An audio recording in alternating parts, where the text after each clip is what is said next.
질문 68번입니다. 68번. 새언약 혹은 신약 성경에서 그리스도께서는 몇 개의 성례를 정하셨습니까? 그래요. 지금 우리가 지금 성례에 대한 것을 살피고 있잖아요. 성례를 살피고 있는데, 자, 새언약이나 신약 성경은 같은 말이에요. 같은 말. 구약과 비교해서 이 신약의 말씀을 새언약이라고 하고 또한 신약 성경이다 그럽니다. 새언약이 어디가 따로 있고 신약 성경이 따로 있는 게 아니에요. 자, 답을 같이 읽습니다. 시작. 두 가지입니다. 즉 세례와 성찬입니다. 딱 잘라서 우리 이 믿음의 선배들은 성경 말씀, 오늘 우리가 주의 말씀을 읽었습니다마는 그래서 세례를 베풀라 그랬죠. 19절 세례를 베풀고 또한 주님께서 이제 그 십자가에 달리시기 전에 성찬을 명하셨어요. 그래서 이 예수님께서 교회에게 명령하시고 정하여 주신 성례는 세례와 성찬 두 가지뿐입니다. 그러면 이것을 왜 굳이 이렇게 얘기하는가? 자, 이때 이 당시에 이 하이델베르 요리문답을 세울 때에는 종교개혁을 하여서 개혁교회가 세워진 뒤에 개혁교회를 핍박하는 천주교에 의해서 엄청 많은 교회가 파괴되고 성도들이 죽임을 당하고 있었습니다. 천주교를 따라가지 아니하면 죽임을 당하고 있었던 그러할 때 이 개혁교회가 성경적 가르침을 얘기하면서 지금도 천주교에서 그렇습니다마는 천주교에서 가르치고 있는 그릇된 교훈들을 지적하는 겁니다. 알려주는 거예요. 그래서 천주교에서는 7가지의 성례를 얘기합니다. 성경에 분명히 예수님께서 세례와 성찬 두 가지만을 말씀하셨는데 7가지를 얘기를 합니다. 자, 7가지를 얘기하니까 자, 그 하나를 보면요 참 좋아 보여요. 여러분, 우리가 평생 신앙생활하면서 유의해야 될 게 뭐냐면 우리가 좋아 보인다고 해가지고 무엇을 만들고 우리가 부담스럽다고 해서 성경에서 무엇을 빼면 안 된다라는 거예요. 그건 기독교가 아니에요. 그때부터 천주교는 무려 이 세례와 성찬 외에 5가지를 더해서 칠성례라 합니다. 그러면 이 7가지의 성례를 하면서 천주교에서 얻어진 효과가 무엇일까요?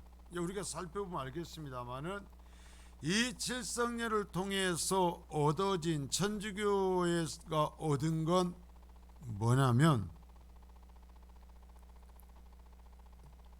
성직자들의 절대화입니다. 성직자들을 성역화시키고 성역자들을 신격화시킨 거예요. 우리가 그것을 보면 이제 하나하나 살펴가야 되는데요. 그래서 정말 이 개혁교회는 오직 성경을 얘기해야 되는 것입니다. 얘기해가지고 우리는 이것이 좋은데 그러니까 이쪽을 더 아니요, 그건 이미 성경을 벗어나는 거예요. 이것은 부담스러우니까 이것은 좀 적게 얘기하죠. 그것도 성경을 벗어난 거예요. 그걸 오늘 이제 우리가 이 시대를 살아나가면서 그 칠성례를 놓고 생명을 잃어버리고 어떤 지경은 아니지만 이 교훈을 얻어야 된다라는 거예요. 사람들 보기에 좋다고 해서 교회에서 아무거나 받아들이면 안 돼요. 이건 교리적인 것뿐만 아니라 일상적인 신앙생활의 원리도 마찬가지예요. 우리 교회를 왔다가는 대부분의 목사님들이 우리 경치가 좋다고 저한테 얘기를 합니다. 목사님, 카페를 챙기세요.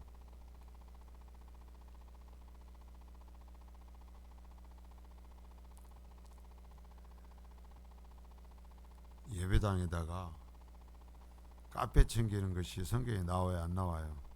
여러분, 예배당을 인간적 어떤 그런 목적으로서 변형시키는 것이 나옵니까, 안 나옵니까? 그러면 뭐 어느 교회는 그리가 얼마나 수입, 여러분 그런 것조차도 판단의 근거를 어디에 두냐면 성경에 대한, 이 천주교의 칠성례만 비판하는 것이 아니라, 칠성례만 비판하는 것이 아니라 이러한 것도 볼 수 있어야 된다라는 거예요. 교회가 구제를 하고 하는 거 좋습니다만은 교회가 사회복지기관인지 교회인지 알 수 없는 형태로 흘러가 버려 가지고 교회가 어떠한 돈적인 중심으로 되어가면서 교회가 파탄이 나거든요. 여러분, 그것을 해야 돼요. 그런 별소리 얘기합니다. 아, 그렇게 하면은요 어떤 사람들 전도할 수 있고요. 그래서 전도가 돼요? 교회에 데려다 앉힐 수 있을지 몰라도요, 구원은 그렇게 해서 되는 게 아니에요. 이런 모든 것도 판단을 우리가 어떻게 해야 되는가? 다른 교회가 하니까요, 그러면 안 돼.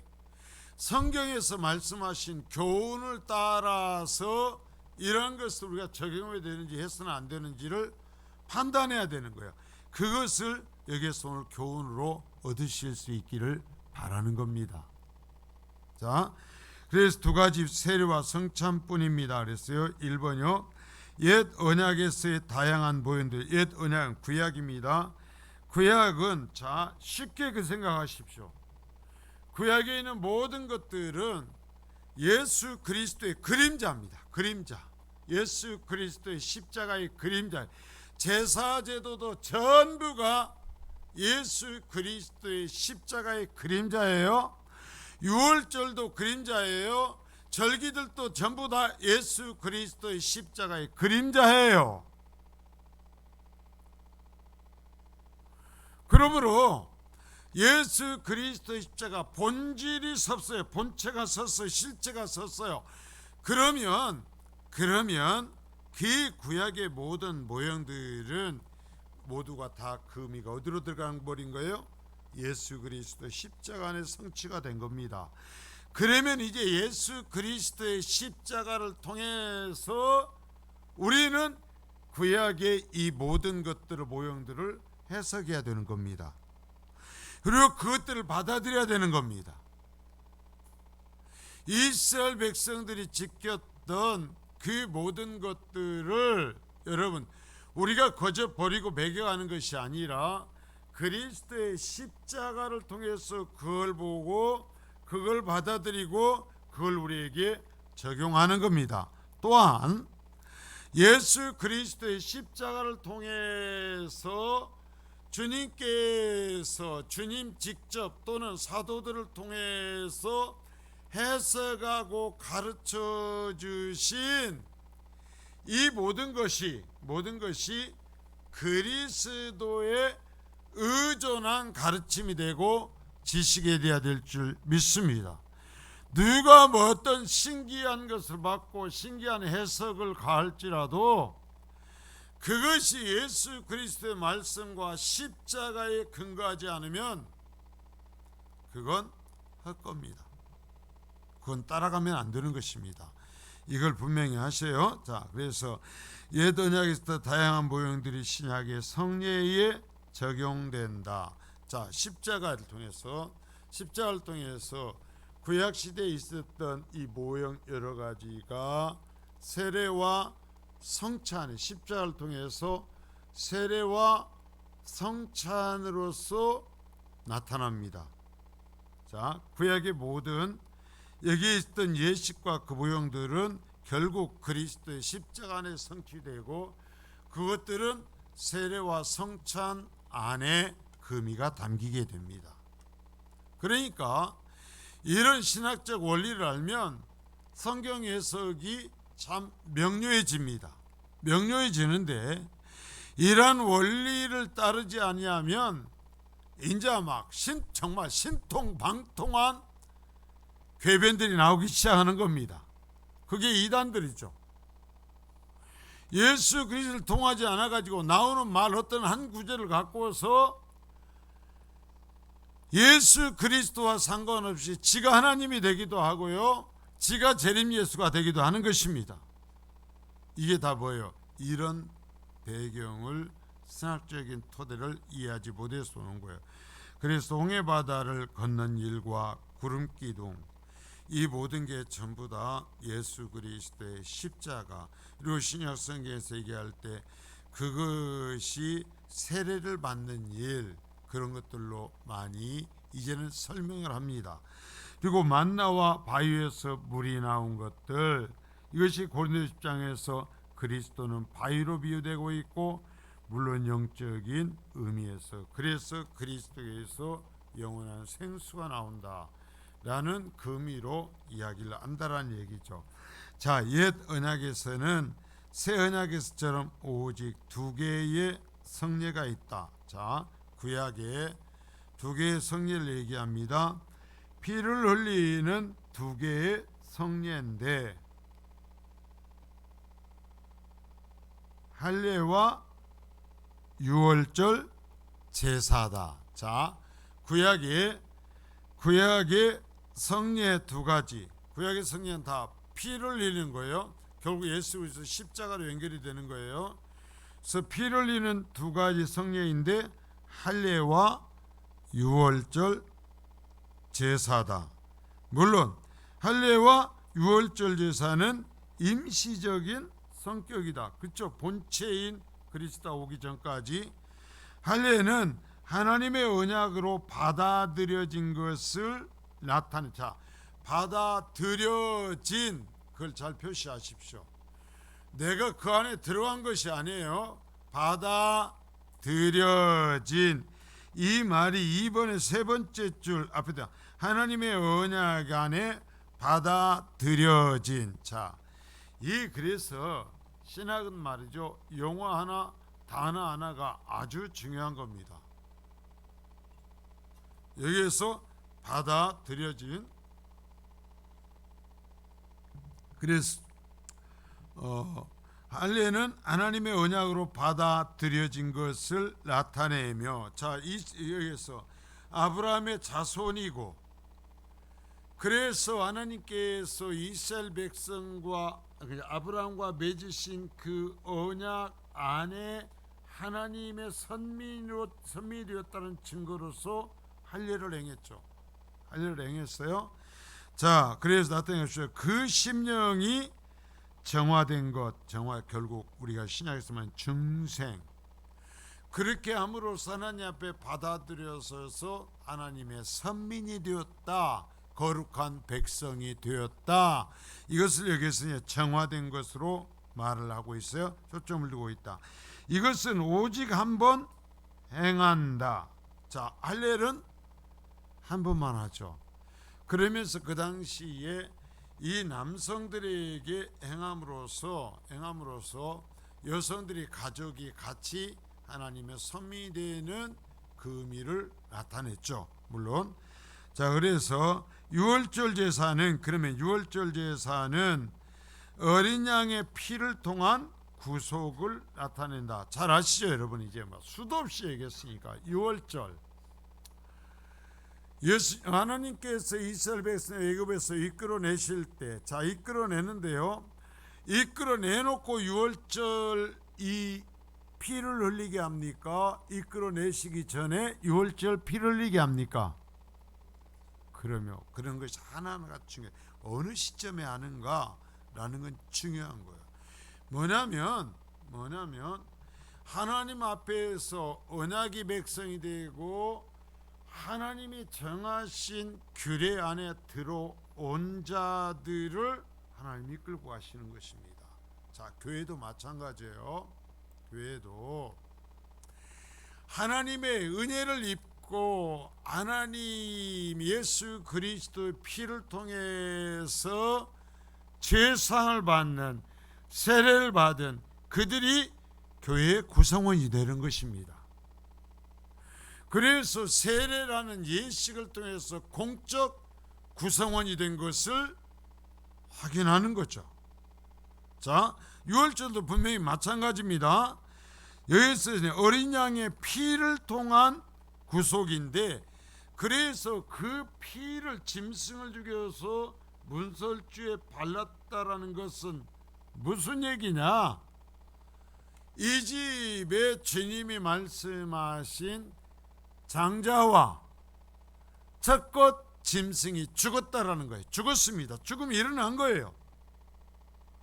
자, 여러분, 하나님께서 유월절 그 사건을 말씀하시고 죽음이 일어나지 않았는데 넘어가지 않습니다.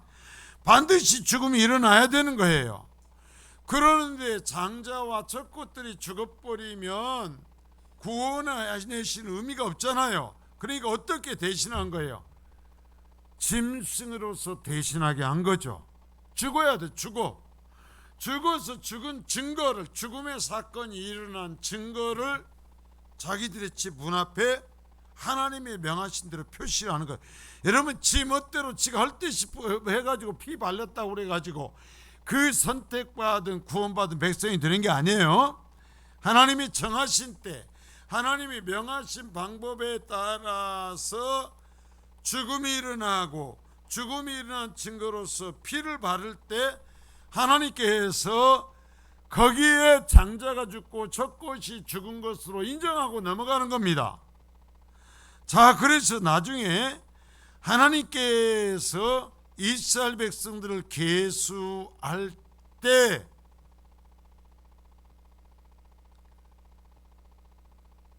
이스라엘 백성들의 장자의 수를 헤아리라고 합니다. 장자의 숫자를 헤아리라. 그래서 뭐라고 하냐면은 그들은 내 거다, 내 거야. 이스라엘 선민들 속에서 특별히 그 장자들은 내 거다는, 왜? 죽여야 되는데 내가 살렸어요. 그 예식을 통해서. 그래갖고 장자를 세니까 몇 명이었어요? 42,360명일 거예요. 42360이 제가 제 기억이 좀 와서 42360인데요. 그래가지고 하나님께서 그것을 계산을 별도로 합니다. 별도로 뭐냐면은 레위인으로 하는데, 레위인 숫자가 장성한 성인 남자의 숫자가 42,000명이었어요. 그래가지고 하나님께서 360명은 어떻게 했어요? 그냥 360명은 그냥 꼽을 치고 통과시켜 줄게 그랬어요? 아니요. 생명의 속전을 내라 그랬어요. 돈으로서 360명 장자 몫에 대한 생명의 속전을 내면, 레위인으로서 레위인을 내 것으로 삼아서 레위인들을 내 것으로 삼아 나만을 섬기면서 살도록 하고 너희 장자들을 풀어주는 거예요. 아시겠습니까? 이 모든 게, 그러니까 성경이 쭉 통째로 이어져야 돼요. 이어져야 되는데, 자, 그래서 얘기하면서 했는데, 성찬은 새로운 사람으로서 믿음 안에서 언약에 연속되는 개인성에 자라나는 표식이다. 그래, 저 위에 밑으로 내가 건너뛰어 버렸는데요. 자, 이것은 오직 한 번 행한다. 유월절 제사는 어린 양의 피를 통한 구속을 나타내고 언약의 갱신을 구성한다. 그래서 매년 이것은 반복해요. 유월절 제사를 반복적으로 드림으로써 반복하면서 자신들이 하나님과의 언약 맺은 백성인 것을 기억하게 하는 거예요. 기억하게. 이것이, 그래서 유월절을 지키지 않으면 하나님께서 말씀합니다. 선민에서 끊어진다. 이스라엘에서 끊어진다. 그러니까 지금도 이런 신학적인 모든 것을 제대로 알지 못하는 사람들은 신약시대에도 유월절을 지켜야 된다라는 거예요. 유월절을 지킴으로써 선민 안에 들어갈 수 있다 얘기하는데, 이건 정말로 나는 성경을 몰라도 너무나 천할 정도로 모릅니다 하는 것을 얘기하는 거예요. 왜? 이것이 세례와 성찬으로 예수 그리스도의 십자가를 통해서 주님이 명하신 예식으로 대체된 것을 이해하지 못하는 거예요. 자, 그래서 유월절은 매년 반복되었었다. 2번, 옛 언약에서 두 개의 성례는 새 언약에서 세례와 성찬으로 대체된다. 자, 세례와 성찬은 사도들이 세웠죠. 그러면 세례와 성찬은 오직 예수님이 세웠어요.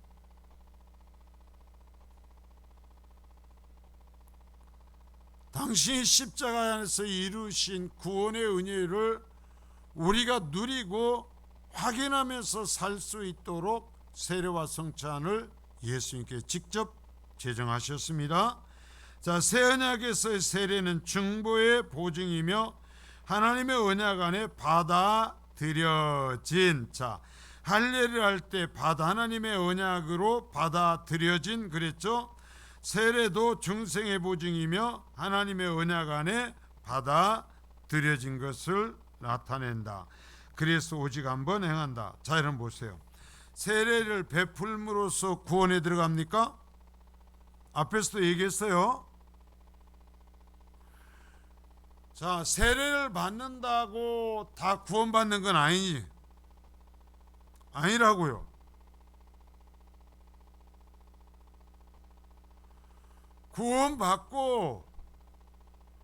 구원받고 세례를 못 받고 죽는 사람들도 있다고요.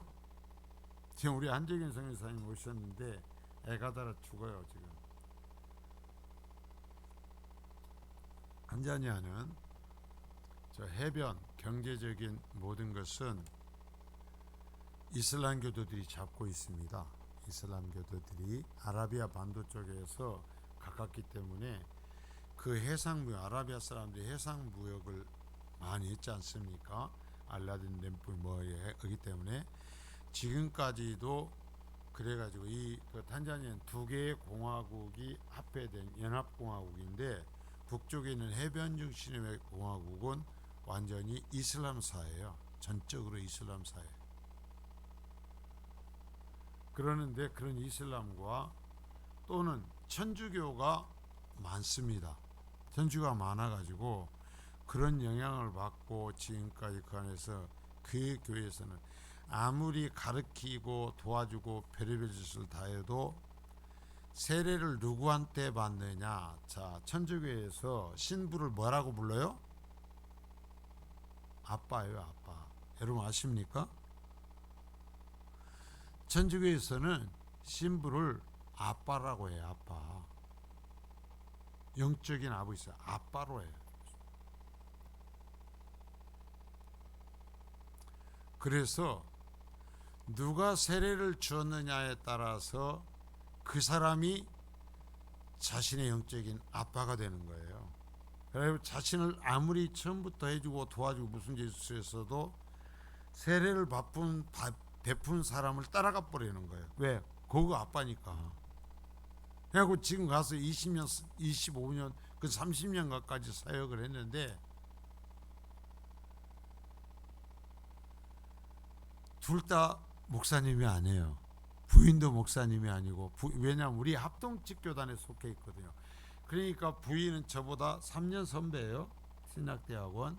제가 그래서 농담해서 선배님 하고 하면서 그러는데 내 안수를 못 받잖아요. 지금도. 우리 한재균 선교사님은 우리나라에서 신학을 안 오고 갔어요.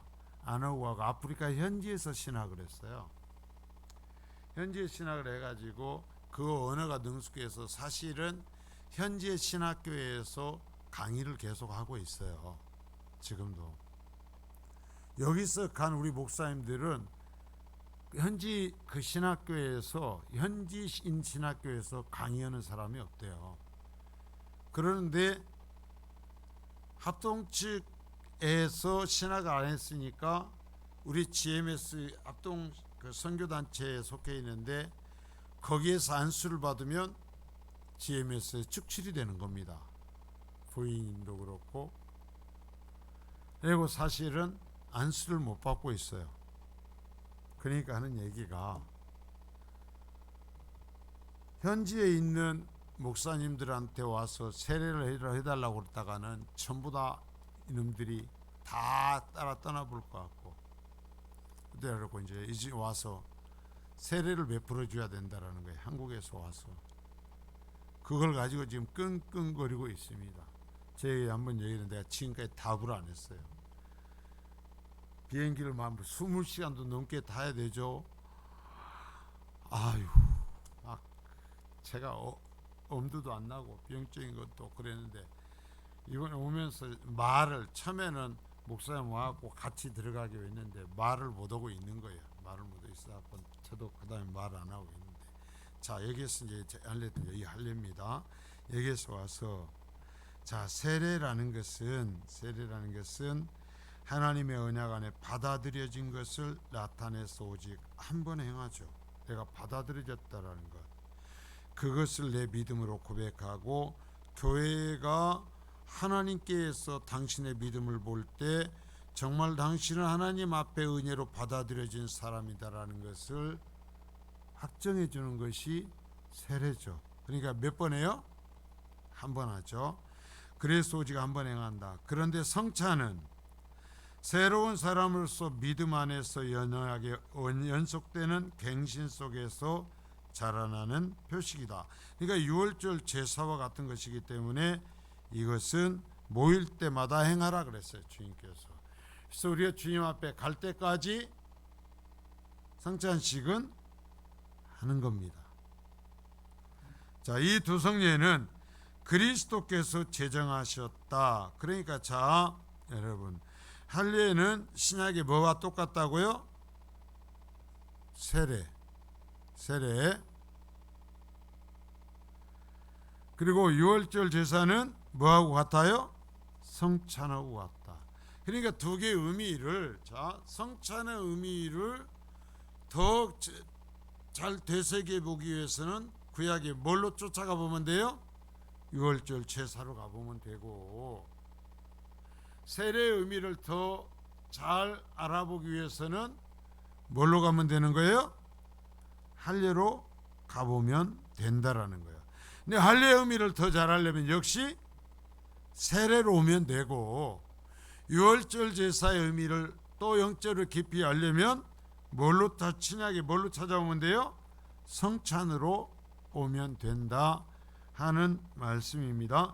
이 두 성례는 그리스도께 제정하신 것으로 초대교회에서부터 시행되어 왔다.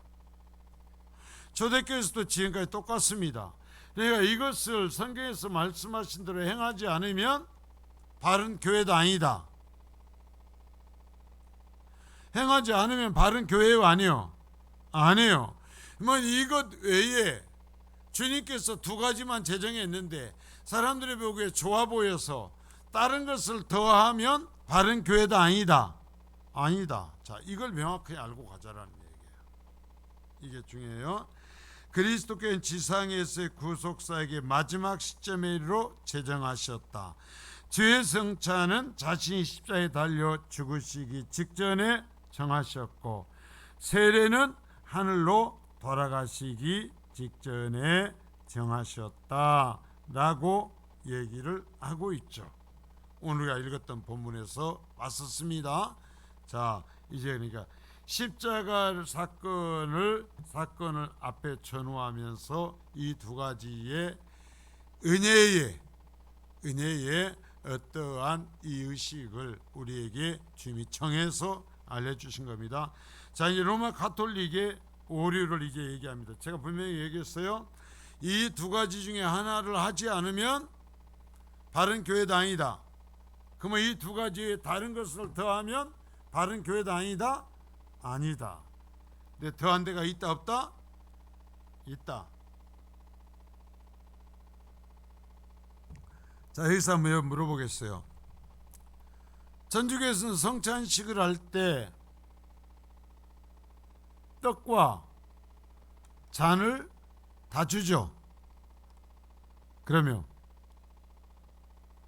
동그란 거 신부 사제가 이렇게 해가지고 입에 넣어주죠. 왜 잔은 안 줘요? 잔은 사제들만 받습니다. 여러분들 이 개혁교회 왔으니까 성찬에 포도주를 받는 거예요. 아이고. 왜 그랬냐면 중간에 역사에서 세례 성찬을 놓고 신학적인 논쟁이 벌어졌었어요. 논쟁이 벌어져가지고 떡과 포도주를 하는데, 지금도 우리가 보면 제가 저도 장갑을 끼고 올라오면 정말 불편해요. 막 이 참 꼭 그 하는데, 이 성찬을 떡을 돌리다가 나눠주는 사람들이 엎어버리는 겁니다. 그런 일이 일어나겠어요? 안 일어나겠어요? 조심을 하다가도 어떻게 보면 걸려서 넘어지든가 어쩌든가 할 수 있는 거예요. 근데 이제 그 신학자들 논쟁을 했습니다. 그 떡을 떨어뜨렸는데, 요즘 이 예배당이야 그럴 일이 없겠지만 옛날 예배당에서 구멍에서 있다가 그게 뚝 떨어졌는데 구멍으로 밑으로 쏙 떨어졌다. 이게 빠졌어, 예배당 바닥으로.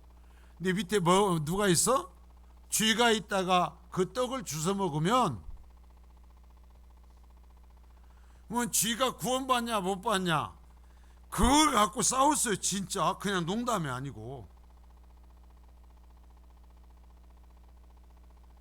그래가지고 떡을 안 주고 이 조그마한 엽전같이 만들어서 그걸 넣어주는 거예요. 이제 실수 안에 건네주고 어쩌고 뭐 일 벌어지니까.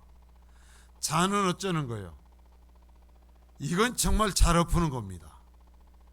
어른들이 마주 하다가 털커녕 엎기도 하고 먹다가도 올리고 하니까 예수님의 피를, 그러니까 이것을 어떻게 해주고 뭐 어떻게 해줄 방법이 없는 거예요. 그래갖고 정한 거예요. 뭐예요? 잔은 주지 마.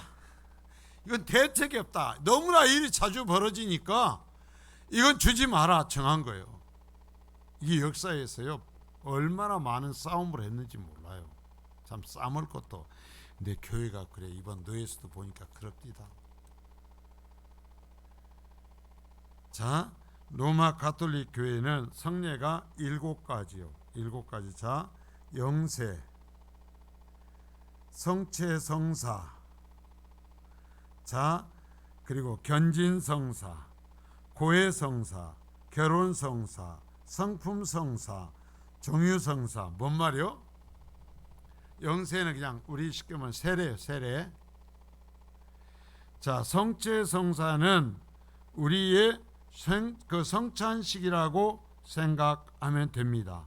영성체라고 하는 건데요, 빵 대신에 만든 그것을 사제가 입에다가 넣어주죠. 그래서 그것을 성체성사라고 합니다. 자, 그것까지 그랬다 치고 견진성사는 자, 이제 세례를 재확인하면서 행하는 자신들의 신. 나도 천주교 안 댕겨봐갖고 안 받아봐서 모르겠는데, 아무튼 견진성사가 세례를 재확인하는. 그리고 고해성사는 여러분들 좀 그래도 들어서 알죠? 사제 앞에 가서 자신들의 죄를 고백하고, 그리고 사제가 그 말을 듣고 너의 죄를 사한다면 죄를 용서받는다라는 거예요.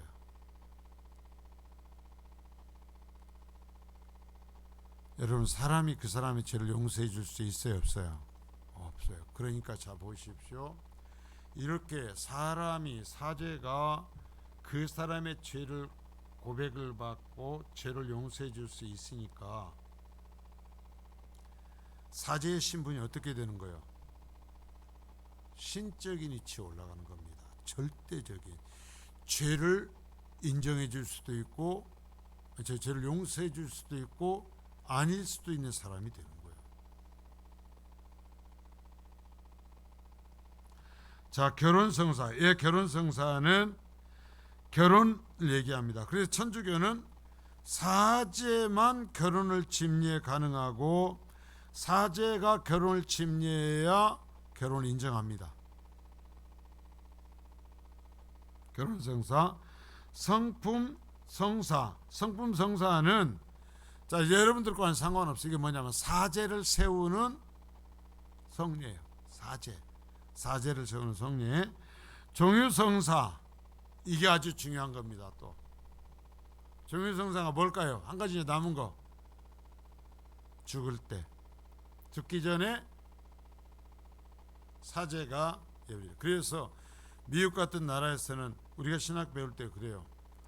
이 사제가 말이죠, 막 과속해서 달려가고 있다가 경찰이 빽 잡으면 사제가 지금 이 종유성사 드리러 간다고 그러면은 경찰이 앞에서 인도를 하고 한대요. 어디로 간다 하면 거기까지 이제 모든 신호고 뭐고 아니에요. 이게 뭐냐면 천국을 가느냐 못 가느냐의 문제로서 받아들이기 때문에 그냥 야, 그것도 괜찮을 것 같아, 그러고 한대. 자, 여러분 보세요. 이런 것들이 왜 그랬어요? 아까 제가 얘기했어요. 그럴듯해 보이는 겁니다. 그럴듯해 보이고, 자, 천국의 문을 열고 닫는 게 이 종유성사를 통해서, 사제를 통해서 그걸 받아야 천국 갈 수 있다고 그러니까 사제가 얼마나 엄청납니까?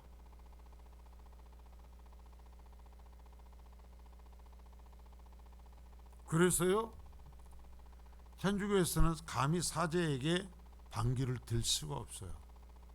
그래서 명칭도 아버지예요. father예요. godfather.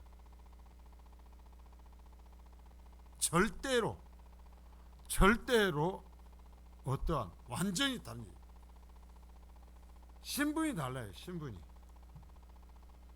자, 이러한 유익 때문에 천주교 아직도 이것을 놓지를 못하고 있죠.